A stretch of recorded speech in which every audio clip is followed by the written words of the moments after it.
more people and have more prospects? If so, you should have a plan for developing centers of influence. Centers of influence are those people or organizations that can boost your market access and credibility through referrals, testimonials, and simple word of mouth. These are people who are generally well established and are good networkers, and who can introduce you to the kind of markets or members you need and are looking for. So why is this approach, developing COIs, so effective? It allows you to be introduced to others in your target industry segment under very favorable conditions. In other words, you will be introduced to these people by members that are part of their team of trusted advisors.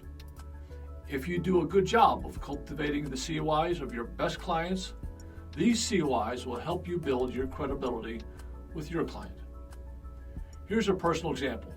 Years ago, I was an insurance agent for National Life of Vermont, and I was working with a manufacturing firm discussing executive disability policies. As part of the process, they wanted to engage their CPA. I asked them what objections they had to my meeting the CPA in advance of our final presentation. They said that they didn't have any objections, so I met the CPA and reviewed the presentation with him. About 2 weeks later, I presented my proposal to the owners while the CPA was with them. In our discussion about premium, one of the executives said, "This seems to be pretty expensive," to which the CPA said, "It's just the cost of doing business." If you don't have a natural network of centers of influence, I suggest you start by asking your best clients for help. You should integrate this ask when you are doing the normal course of business. Make sure you start with your best clients, those who have a great appreciation for what you do and have a great relationship with you. You want to keep the process simple. Something like, "Mary, I'm growing my business and I'd like your help." Most business owners like you trust certain relationships to help them make important business decisions. Those relationships could be with bankers, CPAs, attorneys, or other business leaders.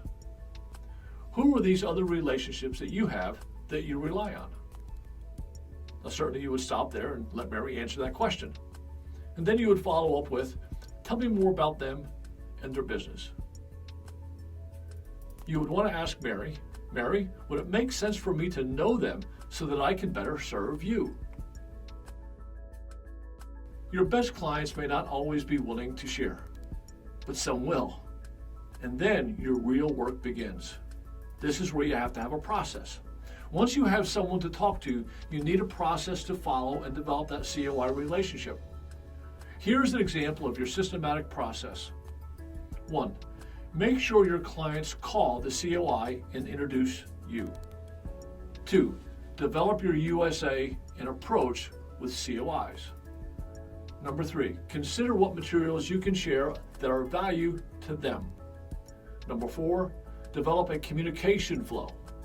5, survey them about their priorities and needs and the needs of their clients. 6, follow through, and at the right time, request a meeting.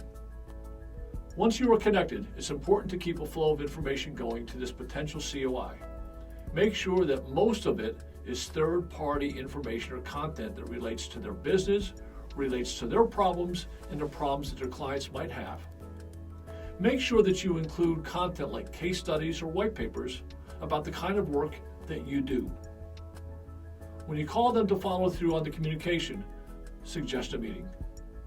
But be prepared with your COI unique sales approach. Now understand that this is a different pitch than you would use for prospects. Now you're describing the kind of work that you do for other trusted advisors of your best clients. Think about what would elicit a response from a new COI that sounds something like, "Well, how do you do that?" Or "Tell me more." Thanks for tuning into your IBEX today. Have a perfect day.